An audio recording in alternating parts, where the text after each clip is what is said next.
everyone. Welcome to our YouTube channel Chana Private ITI. আমি guitar instructor বন্ধুমিতা Rajak. আজ আমি তোমাদের সামনে চলে এসেছি এক নতুন ভিডিও নিয়ে। আজকের আলোচনার বিষয় হলো ইনডাইরেক্ট মেজারিং ইনস্ট্রুমেন্ট। দেখো, মেজারিং ইনস্ট্রুমেন্ট বা ইনস্ট্রুমেন্ট সম্পর্কে তোমাদের আইডিয়া থাকাটা কিন্তু অত্যন্ত গুরুত্বপূর্ণ। কি কি টাইপের ইনস্ট্রুমেন্ট তাহলে হয় আগে জেনে নাও। ইনস্ট্রুমেন্ট হয় direct measuring instrument, indirect measuring instrument এবং precision measuring instrument. Direct measuring ইনস্ট্রুমেন্টের মধ্যে পড়ে আমাদের স্টিল রুল, আর ইনডাইরেক্ট মেজারিং ইনস্ট্রুমেন্টের মধ্যে পড়ে আমাদের ক্যালিপার, আর প্রিসিশন মেজারিং ইনস্ট্রুমেন্টের মধ্যে পড়ে আমাদের ভার্নিয়ার ক্যালিপার এবং আউটসাইড মাইক্রোমিটার। তাহলে আজকের আলোচনার বিষয় হচ্ছে আমাদের ইনডাইরেক্ট মেজারিং ইনস্ট্রুমেন্ট। তাহলে চলো দেখে নিই ইনডাইরেক্ট মেজারিং ইনস্ট্রুমেন্ট বলতে আমরা কি বুঝি। যে ইনস্ট্রুমেন্টের সাহায্যে আমরা ডাইরেক্ট মেজারমেন্ট নিতে পারি সেটাই হয় আমাদের কিন্তু ডাইরেক্ট মেজারিং ইনস্ট্রুমেন্ট, কিন্তু যে ইনস্ট্রুমেন্টের সাহায্যে আমরা ডাইরেক্ট মেজারমেন্ট নিতে পারি না সেটাই হলো আমাদের ইনডাইরেক্ট মেজারিং ইনস্ট্রুমেন্ট। তাহলে এখানে দেখো আমি কিছু ইনডাইরেক্ট মেজারিং ইনস্ট্রুমেন্টের ছবি এঁকেছি। দেখো এগুলো হলো কিন্তু সবই ক্যালিপারের ছবি। ইনডাইরেক্ট মেজারিং ইনস্ট্রুমেন্টের মধ্যে পড়ে কিন্তু ক্যালিপার। ক্যালিপার আমাদের মেন ভাগ হয় দু প্রকারের। এক হয় according to there joint, next হচ্ছে অ্যাকর্ডিং টু দেয়ার লেগ। দেখো জয়েন্টের অনুযায়ী যদি হয় তাহলে হয়, আমি ছবিটা এঁকেছি, firm joint caliper and spring joint caliper. আর অ্যাকর্ডিং টু দেয়ার লেগ যদি হয় তাহলে হয় ইনসাইড ক্যালিপার, আউটসাইড ক্যালিপার এবং অড লেগ ক্যালিপার। দেখো এই অড লেগ ক্যালিপারের কিন্তু আবার আরো নাম আছে, সেগুলো হচ্ছে odd leg caliper, jenny caliper অথবা কার্মা ফেরোডাইট ক্যালিপার। পরীক্ষায় কিন্তু তোমাদের অনেকবার আসে যে what is the other name of odd leg caliper, তখন তোমরা বলতে পারো জেনি ক্যালিপার অথবা কার্মা ফেরোডাইট ক্যালিপার। তাহলে দেখো এই যে জয়েন্টগুলো যেটা আমি বললাম যে ফার্ম জয়েন্ট ক্যালিপার, এই যে এটা হচ্ছে তোমাদের ফার্ম জয়েন্ট ক্যালিপার, এইখানে কিন্তু জয়েন্টটা ফিক্সড থাকে, সেজন্য এটাকে বলা হয় ফার্ম জয়েন্ট ক্যালিপার। আর স্প্রিং জয়েন্ট ক্যালিপার কেন বলা হয়, দেখো এখানে একটা স্প্রিং আকারে আছে, এইজন্য এটাকে বলা হয় স্প্রিং জয়েন্ট ক্যালিপার। এই ক্যালিপারে দেখো আমি বিভিন্ন ধরনের পার্টসের নামগুলো এঁকেছি। এই জায়গাটাকে বলা হচ্ছে স্প্রিং, আর এখানটা হলো ফালক্রাম, এখানটা হলো এই জায়গাটা হচ্ছে বোল্ট, এখানটা হলো নাট, আর এইখানটা হচ্ছে আমাদের স্ক্রু, আর এটা হলো আমাদের লেগ। তাহলে এই ক্যালিপারের সাহায্যে আমরা কি করি দেখো, প্রথমে দেখাচ্ছে দেখো আমাদের এর একটা ছবি দেখিয়েছি ইনসাইড ক্যালিপার। তাহলে ইনসাইড ক্যালিপারের কাজ কি? ইনসাইড ক্যালিপারের কাজ হচ্ছে আমাদের কোনো জবের ইনসাইড মেজারমেন্ট নেওয়ার জন্য আমরা কিন্তু ইনসাইড ক্যালিপার ব্যবহার করে থাকি। আর আউটসাইড ক্যালিপারের কাজ কি? কোনো জবের আমরা আউটার ডাইমেনশন মাপার জন্য কিন্তু এই আউটসাইড ক্যালিপারটা আমরা ব্যবহার করে থাকি। আর কি আছে? Odd leg caliper. Odd leg ক্যালিপারের কাজ হচ্ছে কি আমাদের কোনো জবের আমরা মার্কিং করার ক্ষেত্রে কিন্তু অড লেগ ক্যালিপার আমরা ব্যবহার করে থাকি। আর এই সমস্ত রকম ক্যালিপার আমাদের তৈরি হয় কোন মেটাল দিয়ে? টুল স্টিল দিয়ে তৈরি হয় আমাদের। দেখো এখানে আমি একটা জবের মধ্যে আমি দেখাচ্ছি কিভাবে তোমাদের ইনসাইড ক্যালিপার দিয়ে আমরা মাপ নিতে পারি, দেখাচ্ছি। দেখো ইনসাইড ক্যালিপারে কিভাবে কাজ করা হয় সেটা আমি দেখাচ্ছি তোমাদের। সেই ইনসাইড ক্যালিপার দেখো আমি একটা বোতলের ঢাকনা নিয়েছি, তাহলে এর সাহায্যে আমি মাপটা নেবে দেখাবো তোমাদের কিভাবে ইনসাইড ক্যালিপারের মাপটা নেওয়া হয়। এই যে একটা আমি ইনসাইড ক্যালিপার নিয়েছি, এই ইনসাইড ক্যালিপারে এইগুলোকে বলা হয় লেগ।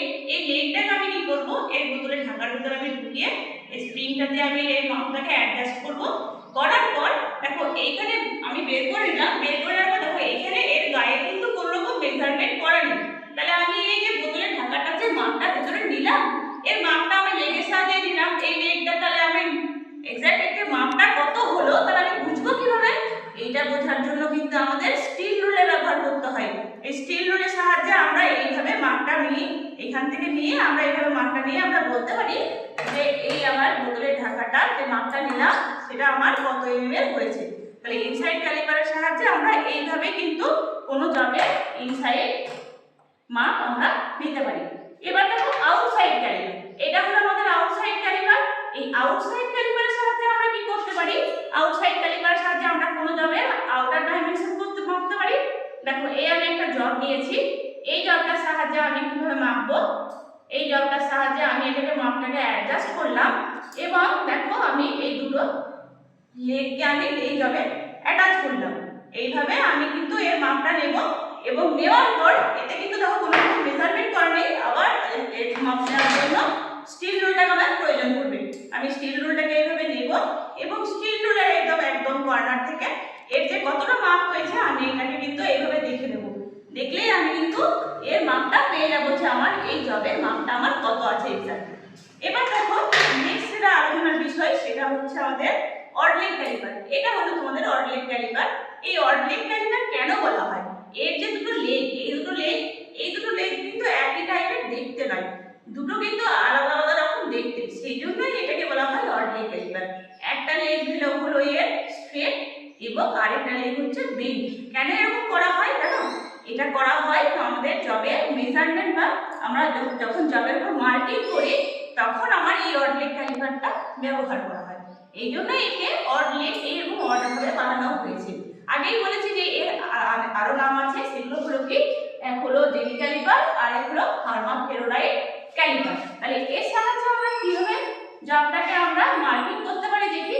দেখো এর সাহায্যে আমরা মার্কিং করতে গেলে আমাকে কিন্তু এই জবের এই একটা আমি জব নিয়েছি, এই জবের আমাকে দু সাইড কিন্তু রাইট অ্যাঙ্গেল তৈরি করতে হবে এবং রাইট অ্যাঙ্গেল তৈরি করার পর আমি যত মাপ নেব সেই মাপটা আমি স্টিল রুল নেব, নিয়ে তারপর আমি এইভাবে মাপটাকে নেব।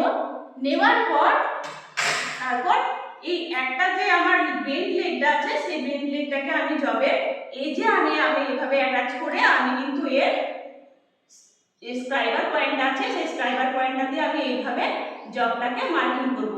এইভাবে আমি ঘুরিয়ে ঘুরিয়ে আমার যেদিকে প্রয়োজন আমি সেভাবে কিন্তু মার্কিংটা করব। এটাই হলো আমাদের অড লেগ ক্যালিপারের কাজ। তাহলে আশা করি তোমরা বুঝতে পেরেছো ক্যালিপার কত টাইপের হয়। আরেকবার বলে দিই, তোমাদের রিপিট করে দিই, ক্যালিপার মেইনলি হয় দু টাইপের, according to joint and according to leg. According to joint যদি হয় তবে বলবে firm joint caliper, spring joint caliper. যদি হয় অ্যাকর্ডিং টু লেগ, এক হলো odd leg caliper, inside caliper, outside caliper. আবার অড লেগ ক্যালিপারের আবার দুটো আলাদা নাম বললাম, সেটা হলো jenny caliper, hermaphrodite caliper. তোমরা ক্যালিপার সম্পর্কে বুঝতে পেরেছো। আর আজকের আলোচনার বিষয় তাহলে কি হলো আমাদের indirect measuring instrument. Indirect measuring ইনস্ট্রুমেন্টের একটা ভালো উদাহরণ হলো কিন্তু আমাদের ক্যালিপার। তাহলে তোমরা বুঝতে পেরেছো ক্যালিপারের ব্যবহার, ক্যালিপার কি হয় এবং কত প্রকারের হয়। আশা করি তোমাদের ভিডিওটা কাজে লাগবে এবং এর থেকে তোমরা উপকার পাবে। যদি তোমাদের ভিডিওটা ভালো লাগে তাহলে এটাকে লাইক করো, সাবস্ক্রাইব করো এবং কমেন্ট করো। আজকের মতন আমি এখানেই ভিডিওটা শেষ করলাম। Thank you.